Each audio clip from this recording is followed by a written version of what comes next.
has cerebral palsy. He has optic nerve hyperplasia, so he's pretty much blind. He can see a little bit, light and dark, black and white, silver, and so if he saw something, if he saw tinsel, he'd probably look up. He doesn't have any hearing problems, so it's mainly sight. He's got epilepsy, he's got quite major scoliosis, he's got sleep apnea. Will is very easygoing, very thoughtful. I think he's actually emotionally quite a deep little boy, although he doesn't communicate. So someone might say, well, how do you know that? I don't know, I just get this sense about him. He's very happy, he's very social. He loves social interaction, he loves being out and about.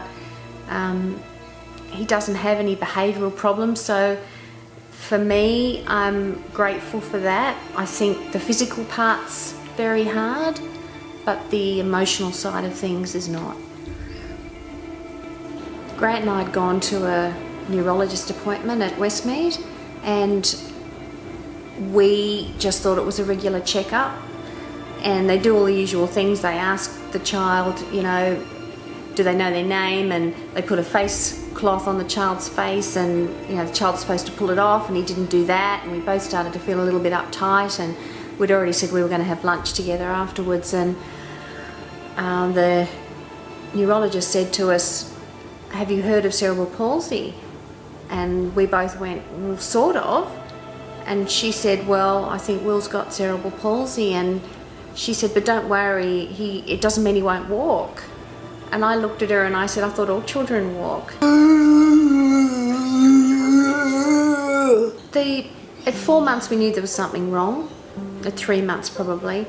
So the blindness was the first disability we knew about, and we just said that's fine. There are blind cricket players, there are blind athletes, that's fine. But then it started to unfold that he had a movement disorder and cerebral palsy. Then we were going to move closer to where Will's brother's schools were, so in the forest area, and we said to the spastic centre apparently don't tell you, or CPA it is now, they don't tell you that your child's not going to walk for quite a while, but because we were going to sell up and move, I really needed to know whether we could buy a double-storey house. And I rang the physiotherapist this particular day and I just said, look, we're moving and I need to know, do I buy a single level or a double level, double storey? And she said single level, and that was the day we found out, he wasn't going to walk. So it was sort of like a nightmare that just unfolds and keeps unfolding. Look, I thought I was invincible. I've always been a very strong, very tough person. I've had a lot of back issues and a lot of sciatica. And then last March, I thought I turned 50, I better have a mammogram, and just had a routine mammogram and went for the first test and went for the second test, and I still thought it wasn't going to be me, and it turned out that I had breast cancer. And I suppose that shocked me more than anything, because while I was under a lot of emotional stress and pressure with the separation, I actually thought that I was coping well. So, I view that as just my immune system literally couldn't cope. Having Will,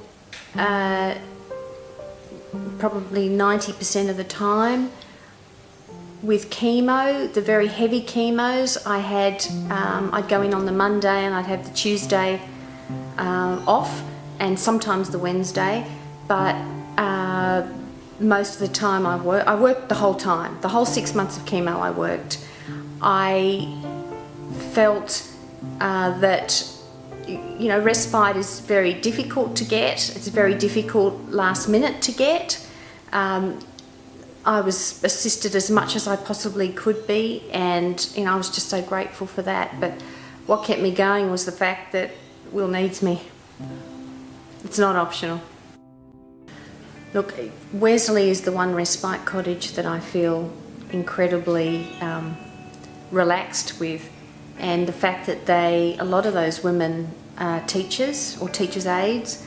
Tracy knows Will backwards, and the relief of actually leaving him with someone that knows him and that knows the way he is, because every one of these children are different. The way they eat is different, the way they communicate is different. They're so unique. Wesley is one place that sometimes I don't even ring at night to see how he is, because I just know he's absolutely fine, or I might forget to ring and I think, well, that's fine, I don't have to worry. Thank you, Wesley Mission, for providing respite for my son.